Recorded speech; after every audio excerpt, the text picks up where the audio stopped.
BNP থেকে মনোনয়ন পেলেন ব্যারিস্টার রুমিন ফারহানা। সোমবার রাতে দলের সিনিয়র নেতারা বৈঠক করে এর সিদ্ধান্ত নিয়েছেন। বাংলাদেশে সূর্য ওঠে সেটাও বিএনপির জন্য, সূর্য অস্ত যায় সেটাও বিএনপির জন্য, এটা নিয়ে আর কথা বলার কিছু নাই।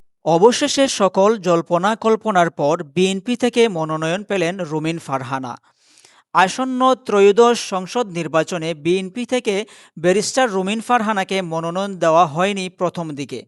তার বদলে মনোনয়ন দেওয়া হয়েছিল মাওলানা জুনাইদ আল হাবিবকে।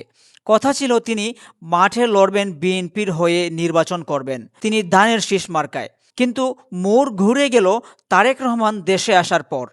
বিএনপির ভারপ্রাপ্ত চেয়ারম্যান তারেক রহমান দেশে আসার পর নানান রাজনৈতিক সিদ্ধান্ত নেন। একটি হচ্ছে ব্যারিস্টার রুমিন ফারহানাকে তিনি আবারও বিএনপি থেকে মনোনয়ন দিলেন।